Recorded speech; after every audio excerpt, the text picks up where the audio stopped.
all plays out in the coming days. Defense, they really had some key stops. Welcome back and good evening, America. We'll be meeting in Mr. Geiger's room. This sounds about right. This sounds good to me.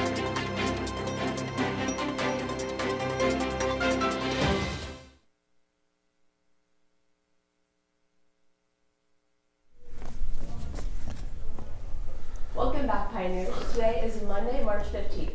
I'm Abby Fulton. And I'm Ashley Foyt, and this is your Orange Juice.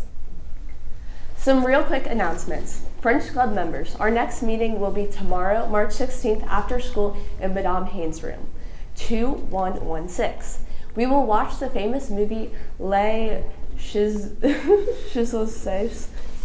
and eat some delicious snacks. Hope to see you there. Also, donations are now open in student services for canned and boxed foods to help the Champion Food Drive provide for people in need. Donations will be accepted starting today through April 25th. Today's show is going to be a little bit different than the regular daily news show. This past year has clearly been different from any other in our lifetime. Our experience with COVID-19 has left an imprint on our lives that will last forever and for generations to come. At the same time, we have learned and grown as a community and country to be more resilient and appreciative than ever before. Ashley put together a video to reflect on some of the challenges that we have faced this past year.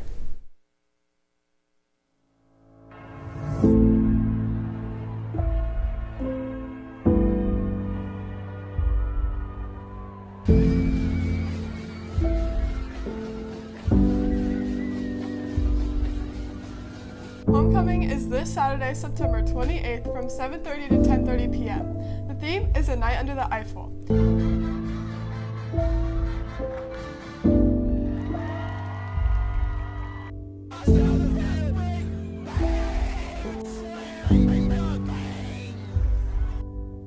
About the deadly coronavirus officially hitting the U.S. Here's what we know. A Washington state resident fell ill after returning from Wuhan, China, where the outbreak began. Officials now say more than 400 people have been sickened and 9 people have died. The world. To unleash the full power of the federal government in this effort today, I am officially declaring a national emergency. We are announcing today that children of the state will have an extended spring break. The numbers continue to climb. Take a look at this map from last week. And now there are more than 2,900 known cases in 49 states, trying to slow the spread of the disease. But one thing that graph is missing is numbers. Right. And I know you don't have precise numbers, but can you try to help us understand when will life get back to normal? How long does this last? You know, it's going to be a matter of, several weeks to few months, for sure. Let me announce that for the remainder of this school year, our young people will continue to go to school remotely. They officially canceled all spring sports, shattering the hopes of spring senior athletes who will never get their shot to finish their dream. But this is a summary. First and most preferred is a virtual graduation. Second, in preference, would be a drive-in type of ceremony where a student would drive to a designated location at a designated time to get his or her diploma. This would have been the peak of our surge had we not taken the decisive and important actions. I can't tell you enough, this is so important. We have got to even clamp down more. We have got to stay at home, and we can't go the other direction right now. School bells are ringing in Central Ohio today for the fall semester. We know that generally it is important to get kids physically back in school. While teachers and students did an outstanding job of implementing distance learning this spring, the American Academy of Pediatrics strongly recommended that students should be, quote, physically present in school as much as possible.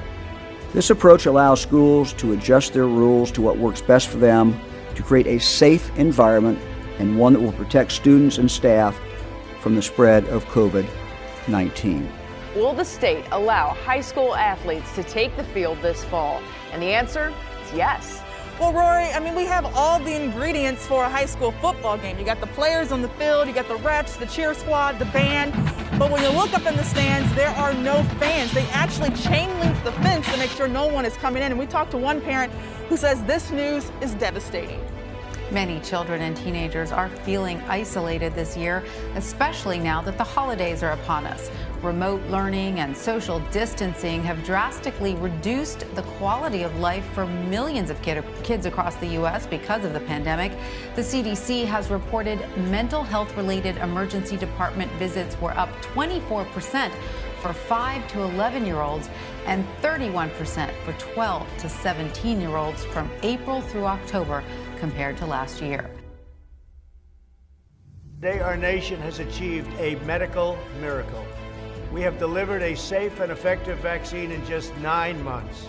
This is one of the greatest scientific accomplishments in history. The vaccine that just last week was shown to be comparably effective with the Pfizer. So now we have 2 vaccines that are really quite effective. So I think this is a really strong step forward to where we want to be about getting control of this outbreak. The Food and Drug Administration just approved Pfizer's vaccine for emergency use. This means the first Americans can begin getting the vaccine within days. Frontline workers, medical personnel, and seniors will be first in line to get the vaccine. And the good news is, and there is some very good news, we are in the 3rd week of vaccinating our teachers and our school personnel. So really, since making that offer, seeing some real changes. And we've gotten a lot of schools back in session. True heroes are measured by what they give away. You gave up a lot, Bill continues. It would be far better to look at not what was taken away from you, but what you gave. You gave it up to save the lives of your fellow Ohioans. You gave it up knowing that in all likelihood, you may have been fine, but others, would have been in peril. In these next few years, I ask you to look around your table. Keep your eyes up in your community. See them. Know that there are people who will be with us for years to come, people who are so precious and so valuable. They will be here. They will be here because of you, what you have given away.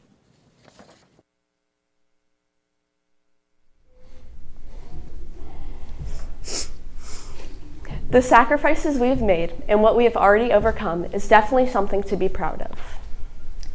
To tie up our show, we have Mr. Smith with a few announcements regarding returning to school.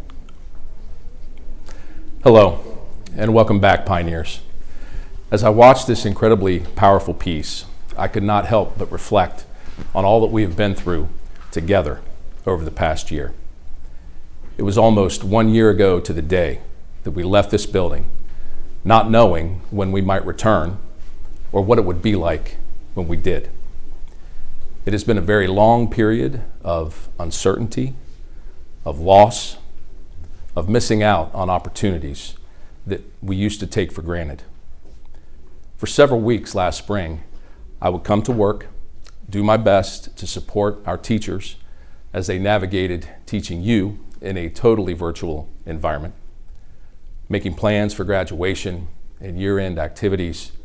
And each day, I would take a walk in this huge and empty building and wonder when we would all be able to be back together again. Well, that day has come. I know that your emotions are probably all over the place, and that is totally okay.